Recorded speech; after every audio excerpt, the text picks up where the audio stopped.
morning to you and your family. It is Wednesday. It's November 16th. I'm Ainsley Earhart. Who's hired for President-elect Donald Trump's cabinet? Well, a lot of high-profile people spotted at Trump Tower, including former rival Ted Cruz, Senator Jeff Sessions, and Tommy Hilfiger? Of course. We have the latest, Brian. You never know who you'll see at Trump Tower. Then it might be the most outrageous behavior we've seen yet from our president-elect.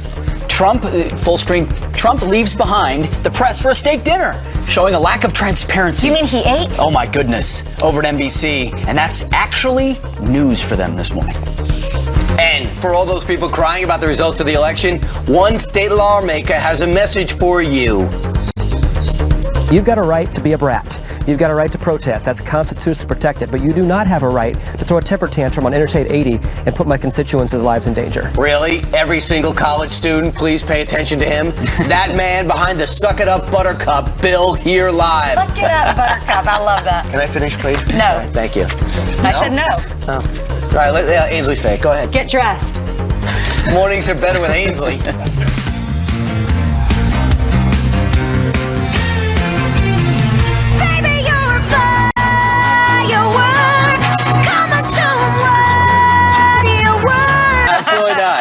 It's got to be huge.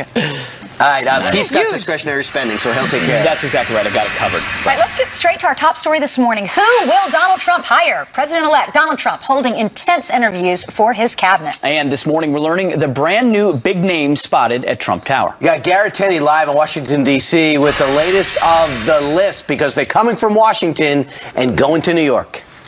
Hey, good morning, y'all. Pretty much there's a giant help wanted sign at Trump Tower in New York right now, and there are lots of folks showing up for it. You have to remember, there are nearly 4,000 positions to fill in this administration, so a lot of names are being thrown out there. And yesterday, we saw a lot of those same names going in and out of Trump Tower, along with a couple of new faces as well. Here are a few of the folks we saw. Senator Jeff Sessions, who's been rumored to be on the shortlist for several cabinet positions, including Secretary of Defense, along with retired Lieutenant General Keith Kellogg.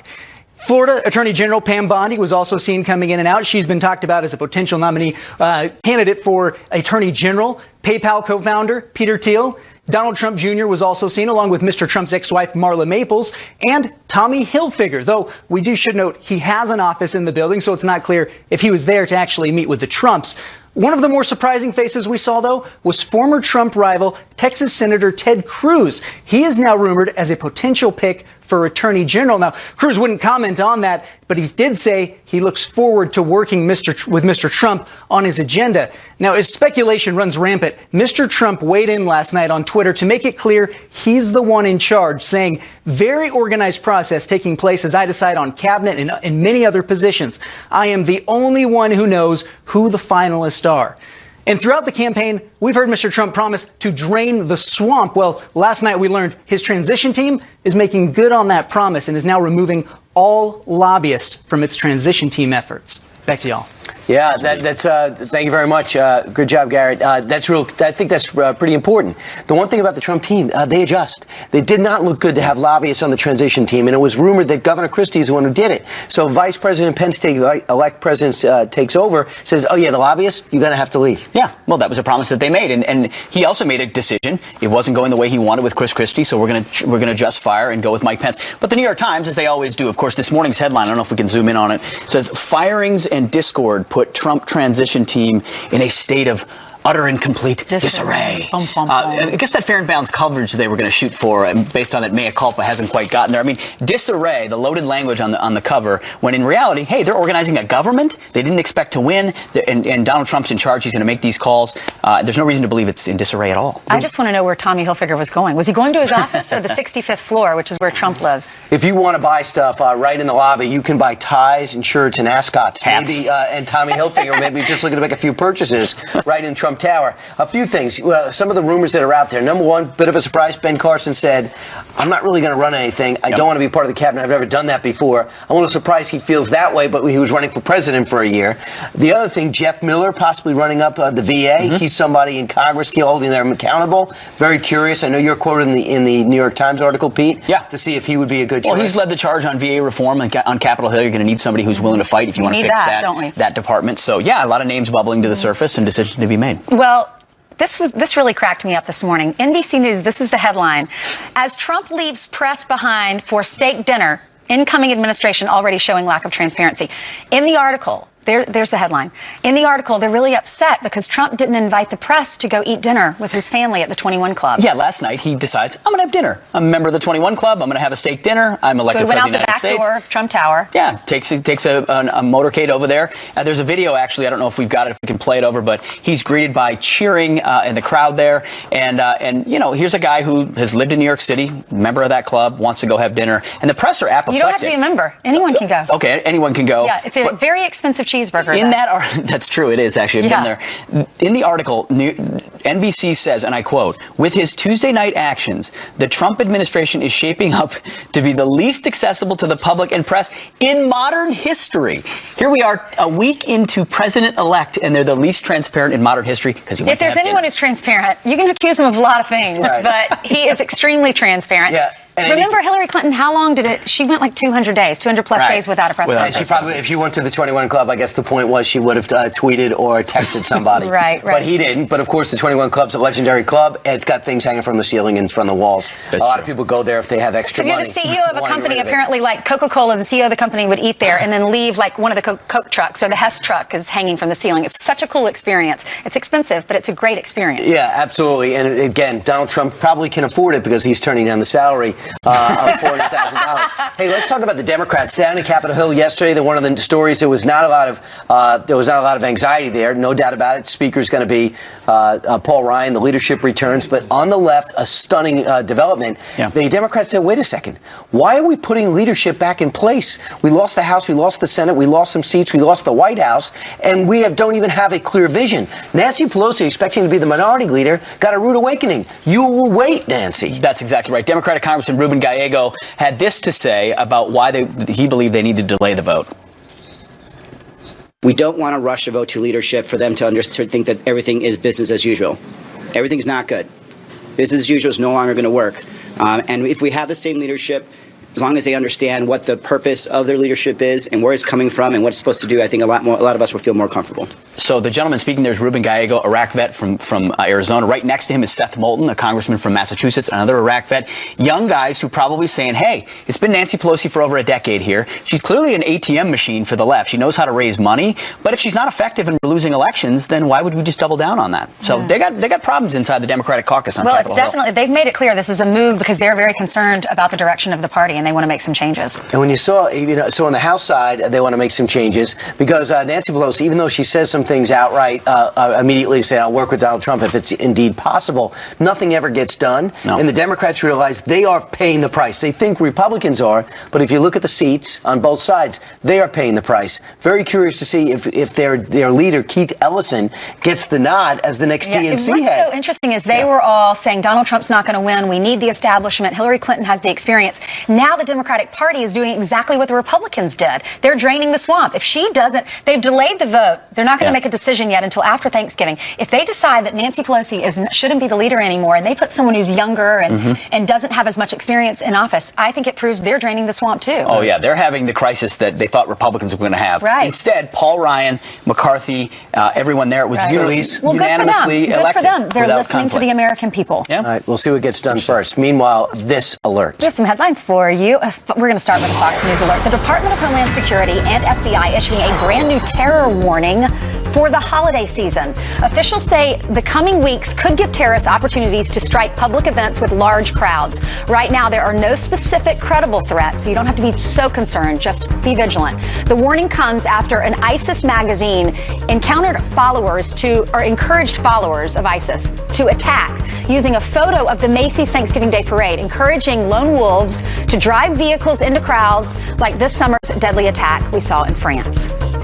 The Oklahoma City airport is back open this morning after the father of an NFL player is gunned down in what's being called a calculated attack.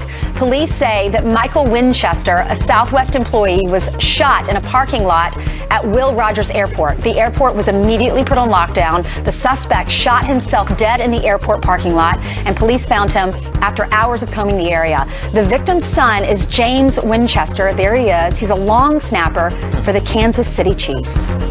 And the election might be over, but Hillary Clinton's email scandal is not. Utah Congressman Jason Chaffetz saying there is still work to do.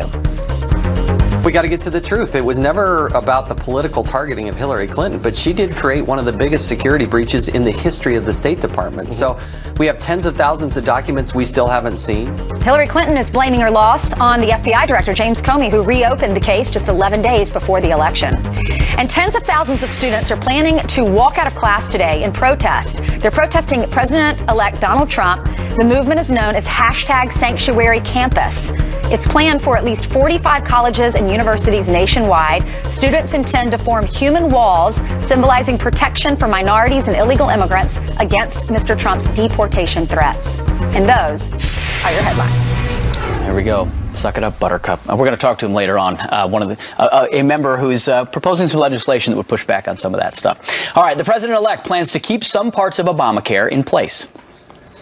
Are you going to make sure that people with preconditions are still covered? Yes, because it happens to be one of the strongest assets.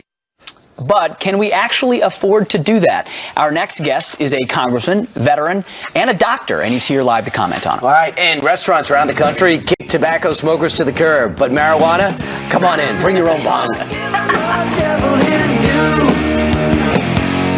Living with their parents for an extended period, you're going to keep very that? much try and keep that. Adds cost, but it's very much something we're going to try and keep. So after Obamacare, will Trump care look like something that we can afford to pay for? Can the country afford to pay for the popular provisions like we just heard? Let's ask Republican Congressman and doctor himself, Andy Harris, working with the House Republicans and President-elect Committee in designing this new plan. Congressman, we keep hearing you guys are ready with this plan. When you heard that question from Leslie Stahl and the answer from Donald Trump, what were you thinking? Look, I think he's absolutely right on point. There's broad agreement that you need to keep protections for people with pre-existing conditions because, as I tell people, everybody either has one or is afraid they're going to have one. So we can do that, but 27 states did it before the Obamacare bill.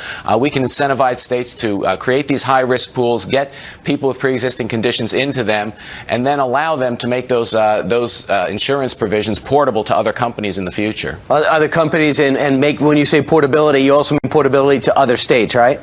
Absolutely. The same things that the HIPAA law, this is a 20-year-old law that allows group-to-group coverage to continue. So if you change employers, you go to a different state, makes no difference, you're guaranteed insurable. So the other one would be costly to insurers. Are they up to 26? And they'll say, okay, there's a mandate, cut to other 26. There's a cost to that. How do you deal with that?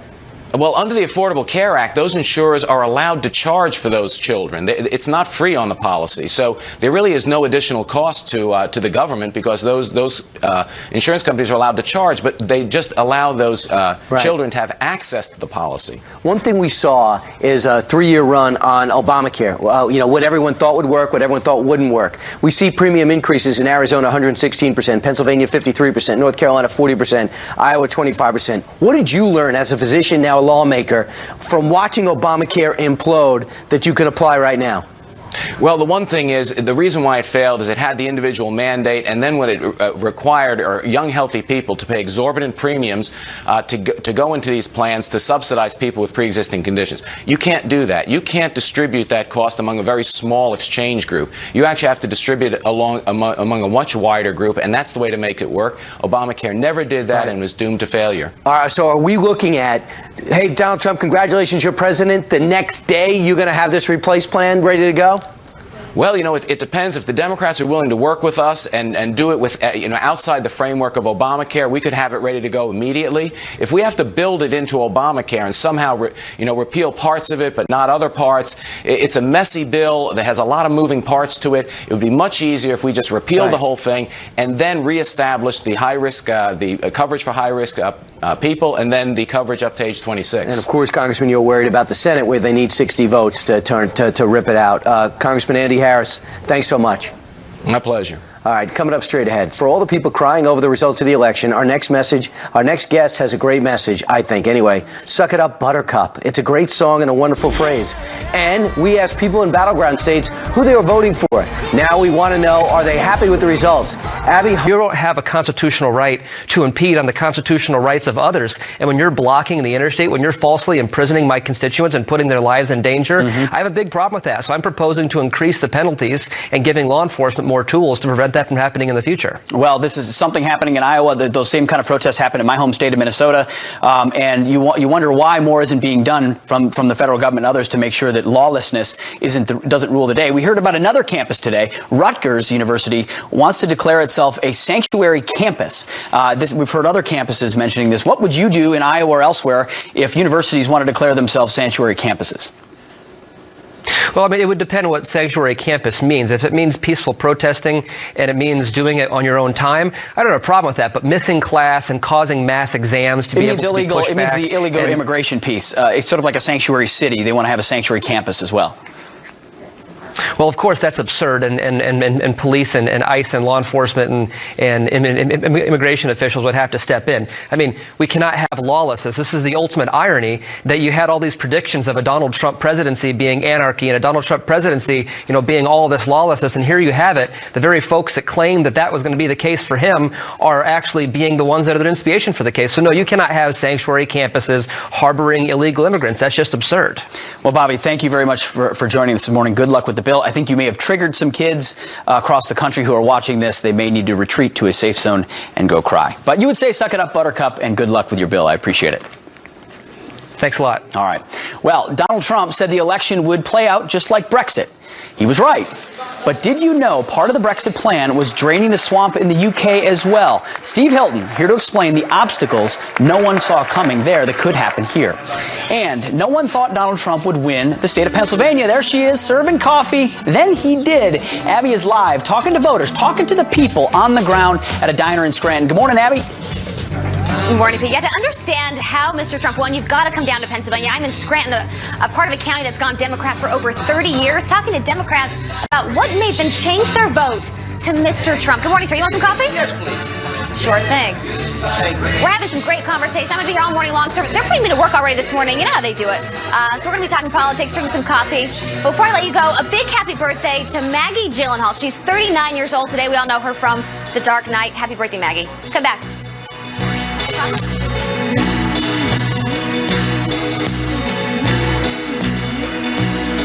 Make sure it's sincerely what will make your heart sing. Ainsley, the best words of advice I ever got were from my Italian dad. He would always tell me, Neil, stay humble. In your case, it'll come in handy.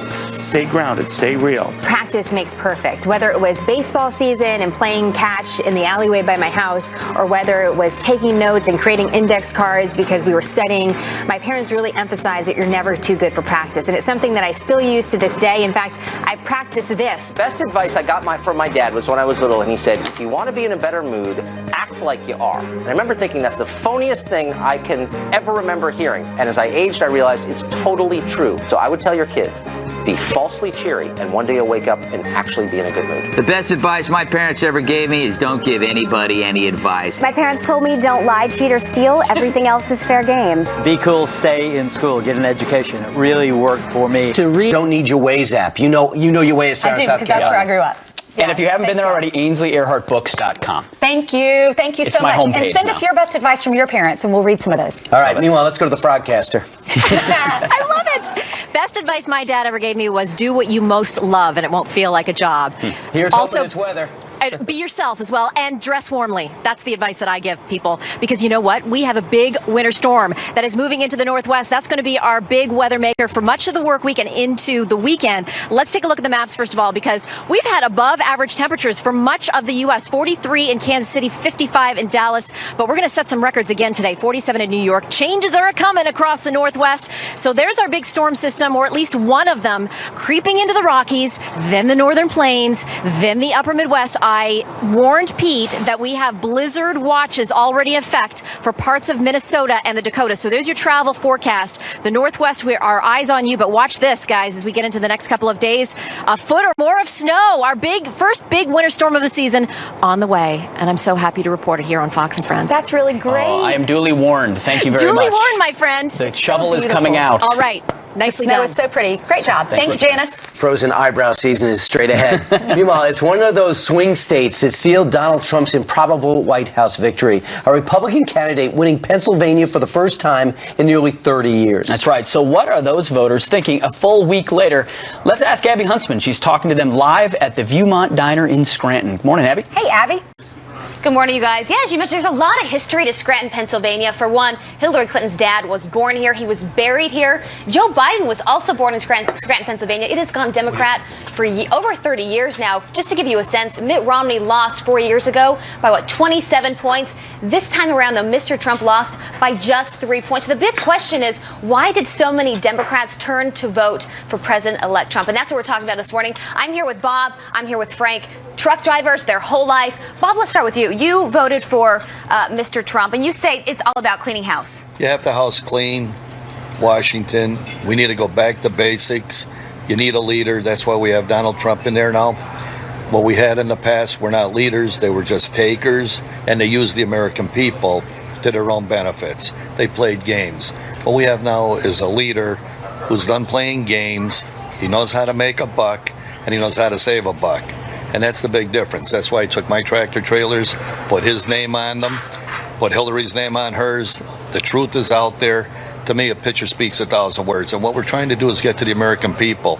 Go home, relax, and take America back. That's what this is all about. What can Mr. Trump do to impact Scranton? He could clean the house, bring jobs back here, which we're going to do. Yeah. Deal with the unions, deal with the issues we had. Look at the reasons why jobs left here, and that's the most important thing. Go back to history, why we lost our jobs. And change that policy, change what it is, and he's the kind of guy to make the change and bring the jobs and industry back to Scranton. Scranton's the hub of the Northeast. All the roads cross us. We're the crossroads of the Northeast, and we could grow so much more here if we deal with the tax base and the tax structure here. Right. Well, and he's the guy to do it. And that's what I want to talk to Frank about, because you've been a Democrat your entire life until voting for Mr. Trump. Why? Just because of his, like what he says, about immigration, about make America great again. We need to take our country back. We need to bring our jobs back in our factories, support our middle class, Abby. We need to do something for our middle class. What about your Democratic friends? Because as I just mentioned, this is an area that has long been Democratic. That changed this time. When it came to the election of the vote for, for the presidents, there was very little chatter. Nobody wanted to really step up to the plate and say, I'm voting for this person or I'm voting for that person. Myself, though, I wasn't afraid. I spoke up for Mr. Trump. I supported him from the first time he came down to Trump Tower. You wanted him to build a wall. Oh, I want him to build a wall. I want him to build a wall. As high as I want the wall to be as high as, from New York City, you could see it. That's what I want. That's what I want. Are you going to be upset if he doesn't build that wall? I think I will be disappointed because, we need to do something about immigration. It's just part of the disaster that's going on in this country. Nothing against people, but let's do it the right way. Come to the country, pay your taxes, be a good person. You're right. I want to bring Judy in here. He's been working hard all morning serving us coffee. Good morning, Judy. Good morning. Thanks for being here. And you guys have known each other since you were, 15 years old? Sit right here. Come take a little break for a minute. I'll serve you coffee. You voted for Hillary Clinton. I did. Her platform worked better for my family. I did not support Trump and the way he spoke to people, the way he degraded people. Are you upset? I didn't appreciate. I am upset, but I am very, very accepting of his position. I respect his position. I hope that he earns my respect. Well, and as I said, you guys have been friends for a very long time. Years. You guys didn't agree on who you voted for. Not. You guys represent so many families and friends that didn't always see eye to eye. We spoke every morning. So how do you guys get along? We get along great. Yeah, we do. We have a mutual respect. Your favorite waitress. Absolutely. So what advice do you have for the country right now who are trying to come together? You see their protests all over the place. Thanksgiving's around the corner. How do people get along like you guys? Respect one another. Just respect one another. Come together. Don't fight this. The protests are not right. They are not right. It's not going to do any good. What they're doing is not doing any good. I myself am upset. But me standing, protesting isn't going to do anything about that. Let's welcome him, open-minded, and go forth. And hopefully he will do great for our country. I love that. We're going to leave that there. We're going to keep talking here, though. I'm going to have to pass it back to you guys. But as you can see, we're having some real great conversations here this morning at the Viewmont Diner. Right. We'll keep it going all morning. All right. Okay, people got to pay the bill and they got to get going. Thanks, Abby. Send me a check. Next on our rundown, if Abby approves, Donald Trump said the election would play out like Brexit. He was right. So how do we know? And how did he know? Part of the Brexit plan was training to swap in the UK, too. Steve Hilton here to explain the obstacles no one saw coming. And if he ever wore a tie, I don't know what I would do.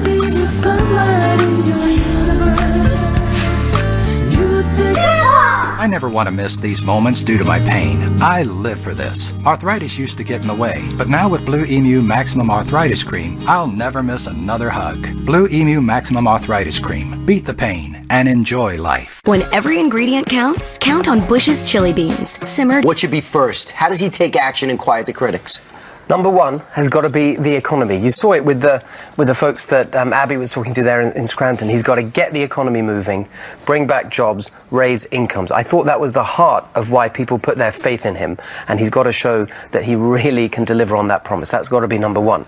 But number two, I think, has to be that whole attitude of shaking up Washington. I think, again, that was the real reason that so many people said, we're going to go for this guy, even though he may say things that we may not like and all the things we saw in the campaign. But we're going to trust him because he's an outsider. He's going to shake things up. And so all the things he said about draining the swamp and more is what he needs to focus on, because you know that all those people in Washington are going to be sitting there right now. You can already see it, saying he's an amateur, he doesn't know what he's doing. Chaos, we're going to run rings around here, and we're going to tie him down with all the stuff that the swamp's going to fight back. I mean, you saw that in the UK. What else do you anticipate them doing? Well, look at what happened after Brexit. So people voted, they had their say, it was really clear, and then you see immediately the establishment fighting back, saying, well, let's have a soft Brexit, not a hard Brexit. There's always discussion around about what the vote really meant, the legal challenges, the way people are trying to say, well, look, that they may have had a referendum, but in the end, we've got to stick with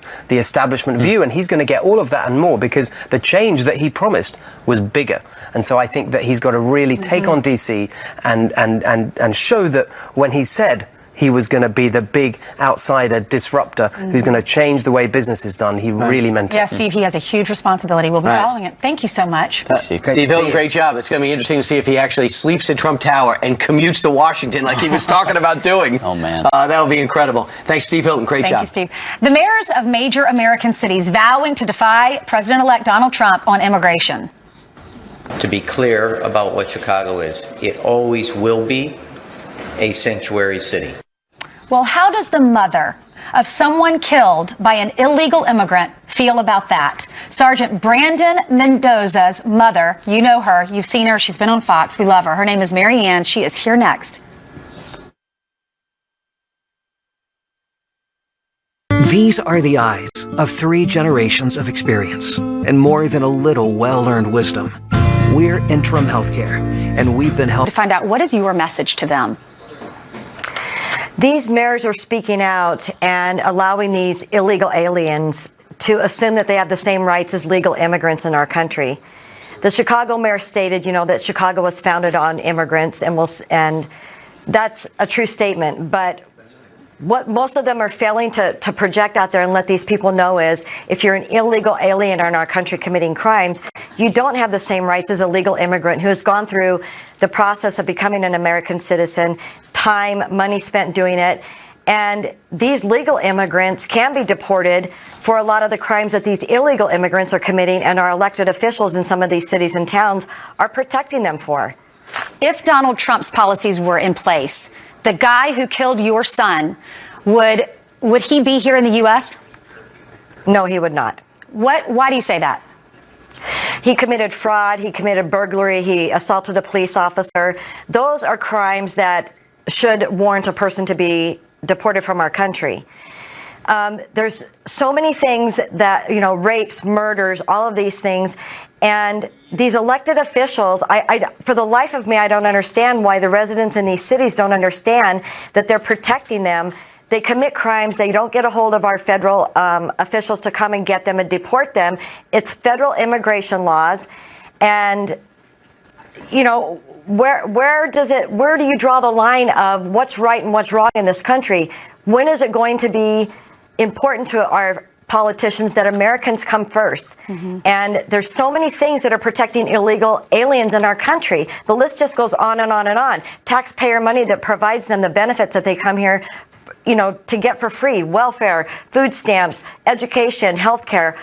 All of these things are coming out of our pockets, and people wonder why our taxes have gone up over the years. And a lot of these mayors try and claim that these sanctuary cities do not have higher crime rates. When you look at a chart of sanctuary cities and crime rates, whether they've risen or gone down, they fail to mention some of them that crime has increased over 600% in some of these sanctuary cities. They only want to focus on the ones that have lessened, and a lot of times those illegal aliens have moved out of those those cities, and the population isn't as great in there. You bring up a good point. The illegals have more rights than the citizens. Thank you so much, Marian, for being here this morning. We're sorry again for your loss. Thank you. Sure. Thank Is you. President-elect Trump's transition really in chaos like the mainstream media is saying? Advisor to Mr. Trump, Mr. Jason Miller, he is here to set that record straight. And that's in the next hour. Who is hired for President-elect Donald Trump's cabinet? Is this a hint? Look at that. One of Mr. Trump's biggest opponents, Ted Cruz, caught leaving Trump Tower. And we are live with the latest. Interesting developments. And anti-Trump protesters did everything from defacing property to burning American flags. But get this, most of them, well, you guessed it, didn't even vote. Surprising. Chaos erupts inside the Democratic Party as members on a delay vote. Yeah, they delayed the vote on their party leadership. Wait, does that mean that Nancy Pelosi might no longer be Leader Pelosi? What? Think about that. And while you're on the edge of your seats, like me, let me remind you, your mornings are better with friends.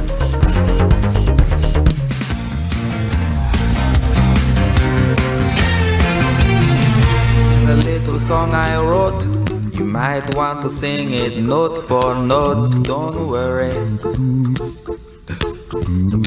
Long Democrat, voted for Mr. Trump, now an independent, talking to him about why he changed his mind. Also a family over here, registered Republican and independent. So a lot of interesting stories. We're going to be here all morning during coffee. You're going to hear those stories coming up, so stick with us. We're also dancing. Having some fun. We're not worrying. We're being happy. Thank you so much, Abby. The election's over. Time to I come love together. the checkered shirts. Right.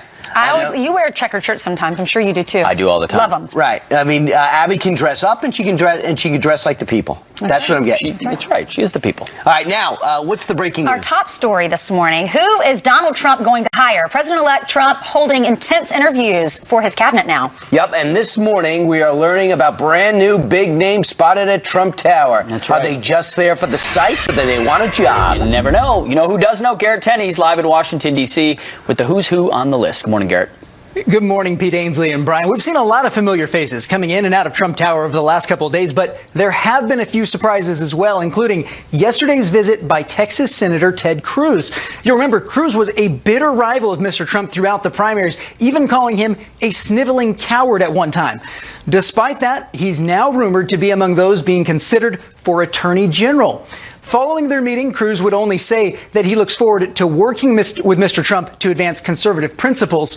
Now, some other potential cabinet selections were also spotted throughout the day as well, including Florida Attorney General Pam Bondi, who's also said to be a potential pick to head the Justice Department, Senator Jeff Sessions, who's on the short list for several cabinet positions, including Secretary of Defense, as is retired Lieutenant General Keith Kellogg.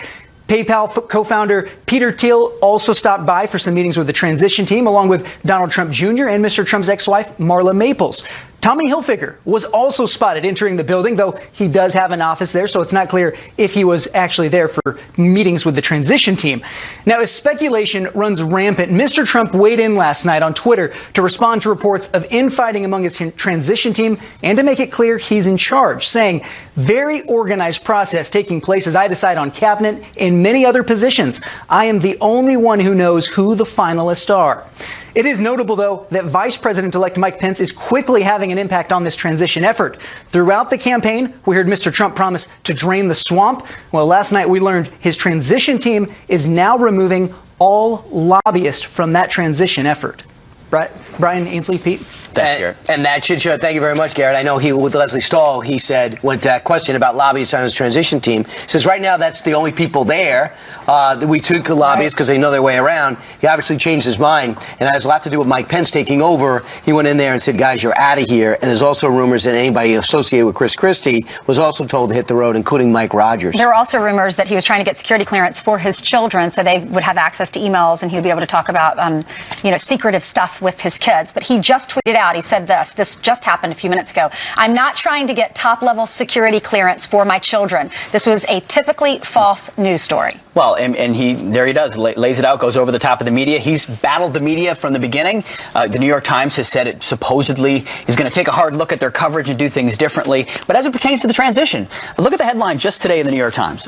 Literally, top of the fold, filings and discord put Trump transition team in a state of utter disarray. Look at this one from NBC. As Trump leaves pressed behind for a steak dinner, incoming administration already showing lack of transparency because he didn't tell the press that he was going to eat a steak dinner at the 21 Club with his family. They're going to go after him. He's made some tough calls in the first week, getting his transition team up and going. To call it disarray is absurd. But there is something that is happening, and there's a constant protest, even in the pouring rain yesterday. And also you have people who are worried about sanctuary cities going away because Donald Trump has this idea that if you sneak in here or come here illegally, that's a problem. And the sanctuary cities say you can stay if you get here.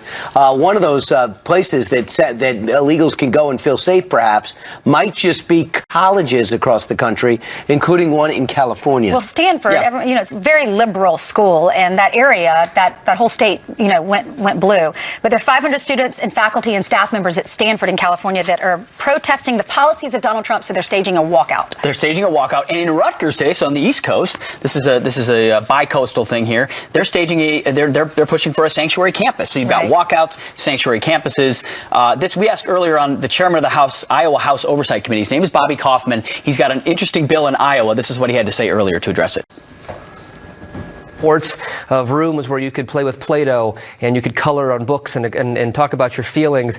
And I was even hearing reports of some schools that were bringing in ponies to be able to get students through the election. Well, for me, that's a waste of taxpayer dollar, and that also doesn't prepare kids for life, because in life, there's winners and losers. And in life, when your car breaks down, your kids get sick, or you have to take a second job up to pay your mortgage, you don't get to go to a cry zone. You don't get to pet a pony. You have to deal with it, which is why I came up with the bill, and the idea inspired Suck It Up, Buttercup. Suck It Up Buttercup bill that would pull funds from schools that have these safe zones where everyone gets a trophy, because that's where these protests come from later on. So we have sanctuary cities, these sanctuary campuses. So if you go to the schools and you're here illegally, they will protect you. That's the idea. Right. Also, there's high schools letting their kids out during the day. If one kid slips out during the day at a high school, that the monitor's in trouble, teachers are in trouble, and the kid's in trouble. But now they're suddenly open up their doors, telling these kids to go to the malls, go out in the street where iPhone footage can be seen, and they act as if the election results are just a bunch of kids acting up. They're actually being pushed out there by their teachers, including that FAME school, up to that famous FAME school by Lincoln Center. They pushed all their kids out, told them to go protest in front of Trump Tower. You mean teachers pushing social agendas in the classroom? That's nothing. This is an infection of our educational institutions that we're now seeing on our streets, which some are saying protesting, but we're also seeing riots. And there's some interesting aspects we learned about some of these rioters. Steve Doocy has always said, he said it during the whole election, if you're not going to vote, you are not allowed to complain. That's not what's happening with some of these protests. There was a protest where 112 people were arrested. 70% of them weren't even registered or did not vote. That was in Portland. That's exactly right. So that's where the worst rioting was. So the worst rioting in Portland, descending from out of town, again, so it's not just locals that are frustrated about Donald Trump. An organized effort in Portland, Oregon, 112 arrests. 70% of them haven't voted. But they have an explanation. They do have an explanation. Right, it's hilarious. One of the guys who did not vote, Kevin Grigsby says, I did not vote, and the reason why is because we know the Electoral College is really what matters the most, and I think that we need to change that because your vote doesn't matter if you don't have enough Electoral College points. So they're complaining because Hillary Clinton won the popular vote. Are they college points? Right, absolutely. So welcome to the world, the most frustrating person to debate with. He is Mr. Grimsby. Fantastic. It's fun talking to people, but it is also interesting to hear everyone say, wow, the Electoral College that's a problem. Yeah, because now Senator Feinstein says it's outdated, it's a problem. Everybody knows that the popular vote has nothing to do with the Electoral College. It's not wow, I would have won if the popular vote mattered.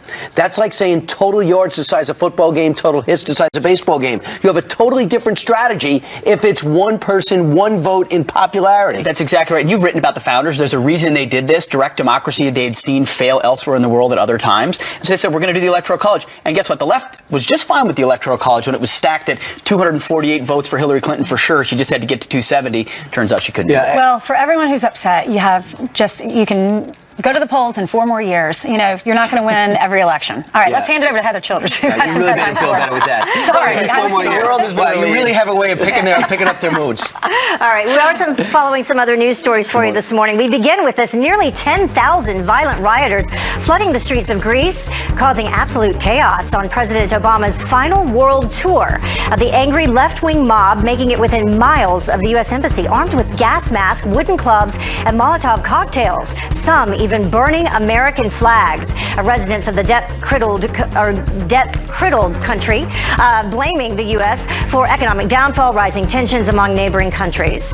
And the Oklahoma City airport is back open this morning after the father of an NFL player is gunned down in what's being called a calculated attack.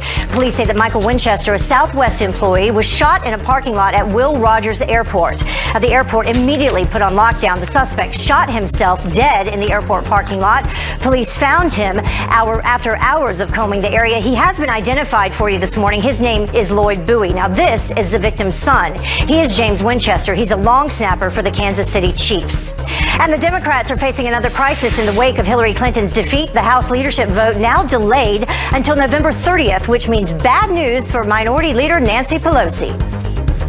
Some people who say, you know, you got beat pretty badly here, and this speaks of leadership. Well, that speaks to the presidential race more than our race. Well, senior Democratic sources telling Fox News that the delay could help Pelosi gain momentum or could usher in some new blood. Ohio Representative Tim Ryan, a Clinton surrogate in the Rust Belt, is rumored to be a possible challenger. And Donna Brazile firing back at CNN following her divorce from the network. The interim DNC chair now claiming that she was railroaded leading up to her resignation last month after WikiLeaks revealed that she passed multiple debate questions to Hillary Clinton. Brazile says, quote, "I wish CNN had given me some other things like the ability to defend myself rather than ripping me a new one." What does she mean? What is that new one? I have no idea. What do you think? No comment. I don't know what. I'm not going to tell you what that means. I don't know what a new one would be. What would be a new one? Oh, God. People are eating breakfast this morning. Let's move on. The Trump transition team is working overtime to fill the cabinet positions. Another name on his short list, Senator Tom Cotton. Maybe the senator is going to join us live next. That's right. And we asked people in battleground states who they were voting for. Now, we want to know, are they happy with the results? Abby Huntsman is cooking up breakfast in Scranton, getting the voices. Potential picks for Secretary of Defense, including Jeff Sessions and retired General Keith Kellogg, are spotted at Trump Tower yesterday. Joining us now is another name reportedly on that very same shortlist, Iraq and Afghanistan veteran, Army Ranger, and GOP Senator Tom Cotton. Senator Cotton, thanks for joining us this morning. Morning, Pete. Great to be on with you. All right, got to go straight to the top line question. Is Senator Tom Cotton on that short list, and have you talked to Mr. Trump about potentially being the next defense secretary? Pete, the President-elect and I spoke last week, but only to extend my congratulations on behalf of the people of Arkansas for his victory. Donald Trump is going to make all these decisions on his own schedule and in due time, and I think it's best that everyone just wait for those decisions. Meanwhile, I'm working in the Senate for the people of Arkansas to help prepare for increased defense spending and holding Iran to account for its malign activities and to try to implement Donald Trump's immigration agenda, and I'm very happy to be doing that. Sure. We're going to put up a list of other folks on that short list with your name on it as well. Senator Sessions, Representative Duncan Hunter, Michael Flynn, Lieutenant General Kellogg. But as you mentioned, you spent your time in the Senate fighting against the Iran deal, fighting to increase defense spending, two big elements, or fighting for more defense spending than against the sequester, two big elements of what President-elect Trump has talked about. If he were to ask you to serve, if he were to come to you, would you accept that position? Pete, Donald Trump is going to make all those decisions on his own schedule, and I think it's best that we all just wait for him to make those decisions. But in the meantime, we need to prepare the ground to hit the ground running in January with that new agenda, like repealing those dramatic defense cuts and rebuilding our military and holding Iran to account. Sure. No, I know it's your job at this aspect not to answer that question just as it's mine to ask it, but I totally appreciate that and understand it's a decision outside of your control at this point. One other aspect, there's a lot of ramifications of President-elect Trump's election. One is the future of Guantanamo Bay, an issue you've talked about a lot. There's been some reports that President Obama could try to loosen the standards and push people out now. What do you see happening in the next couple of months? Does it stay open? And what does the future look like for Guantanamo Bay? Well, I've been struck since the election not only at Donald Trump's magnanimous tone, but also Barack Obama's gracious beginning of the transfer of power. I would hope that President Obama wouldn't take that kind of dramatic action contrary to the president-elect's wishes. President Bush did not do that when President Obama was coming into office. Guantanamo Bay, though, won't be closed. It might be empty or its population might be reduced, but it will remain open and it will remain a critical tool in our global war against terror. Well, here's hoping that deference is given in this transition period, and certainly with an ongoing war against an enemy like ISIS and folks like Iran, we're going to need a place to extract information and hold folks. I know. Thank you for leading the charge on issues like this in the Senate. Now you got a lot of work ahead of you today. Senator Tom Cotton, thanks for joining us. Thanks, Pete. You got it. All right, illegal immigrants coming up with a backup plan if President-elect Donald Trump builds that wall, maybe pardons from President Obama. We'll see. And Abby's having breakfast with friends 1 week after the election. Abby, who are you talking to? Good morning. We're in Scranton, Pennsylvania. To understand how Mr. Trump won last week, you have to understand what happened right here in Scranton. I'm here with Joe, who is a Navy vet, lifelong Democrat. Joe, who did you vote for this time? Donald Trump. I bet you're wondering why he voted for Mr. Trump. Gradually zoom out. We'll reveal somebody else back on our couch. Jason Miller is the senior advisor to President-elect Donald Trump. And 1 week prior to Election Day, Jason, you were up in Radio Do with me, and you said, listen, I'm seeing polls. We're going to win. Not many people said you're going to win. They still looked at the underdog. You were convinced. Were you selling me, or did you believe that? I was looking at the numbers, and what we saw is heading into Election Day that these blue states were moving in President-elect Trump's direction. And this trade message, this jobs message, the overall need for change, what he had been talking about on the trail was exactly what people wanted. And so it may have come as a shock to some of the professional prognosticators, but for us, we saw this coming all along. Interesting. So here we are a week after that, and into the transition. Decisions have been made, changes have been made. You guys are trying to pick a cabinet in due diligence. Yet the New York Times and others are trying to say that it's an utter state of disarray. The New York Times says firing and discord put Trump transition team in a state of disarray in Trump Tower. Give us the real deal. You're behind the curtain. What's happening on the transition right now? Well, the real deal is the president-elect is going to get this right. And he's going to make sure that every single appointment and every single person he puts into key leadership is someone who's absolute top-notch leadership, who has a good track record, is going to help him implement his agenda. And so you can't always believe what you read in the newspapers. Really? As we know. Breaking news. But everything, there's a plan. And the president-elect working with Vice President-elect Pence, they have a very systematic plan to go and get things put in place. They want to make sure that everything is put together right, because we don't want to get in there and have any false starts or stumbles. Going to have it right when we're heading in at the beginning, and then we're going to go do some really exciting things. Jason, there's a list of people in front of us here this morning that have been seen going in and out of Trump Tower lately. I know you're probably not going to reveal too much. Why don't you just smile if any of these people are going to be in cabinet? We've got Tommy Hilfiger. Okay. We have Marla Maples. There's kind of a half smile there. That's right. A that was a non-reaction. Ted Cruz. Great guy. He's your friend. He's a great guy. That you were working with Ted Ted Cruz. That's one, I think America's looking at it and saying, hey, they were rivals. Now he's at Trump Tower. What do you make of that? Senator Cruz came on board during the campaign. We're glad to have his support. He's a great ally, and he's offered to help as we're putting things together.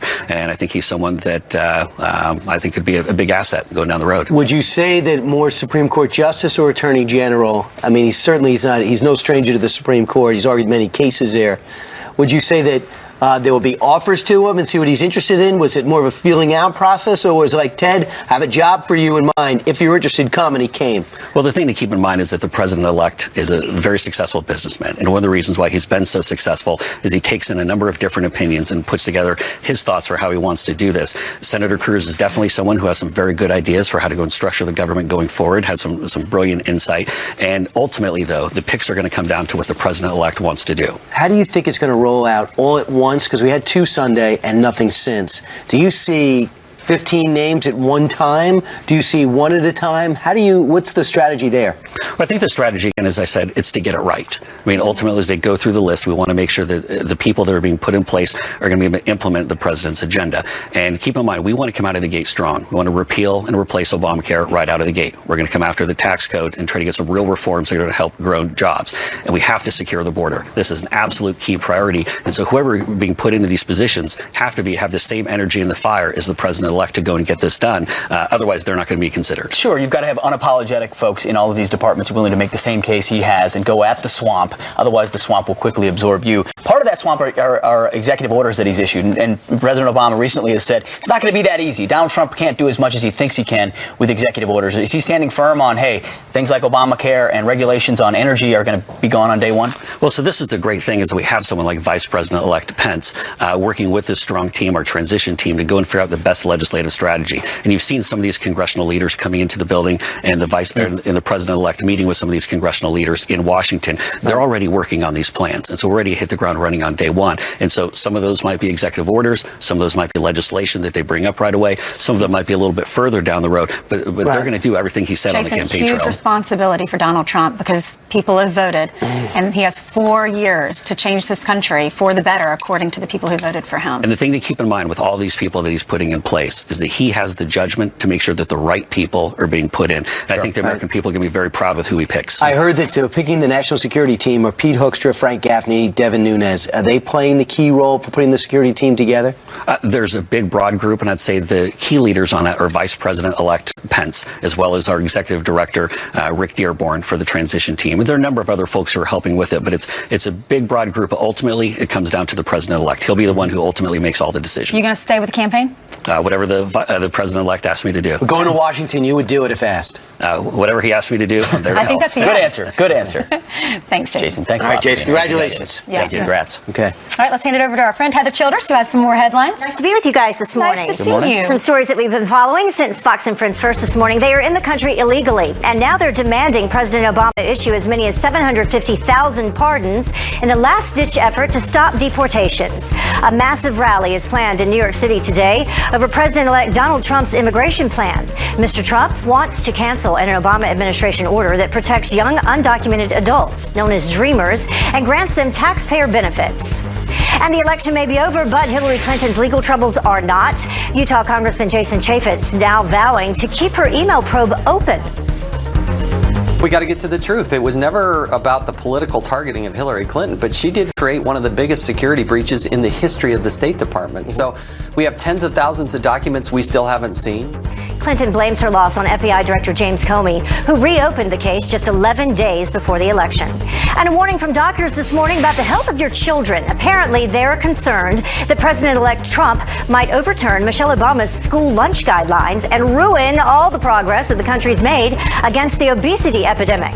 Those doctors also concerned that children may ask their parents for more fast food because they see President Trump eating it on TV.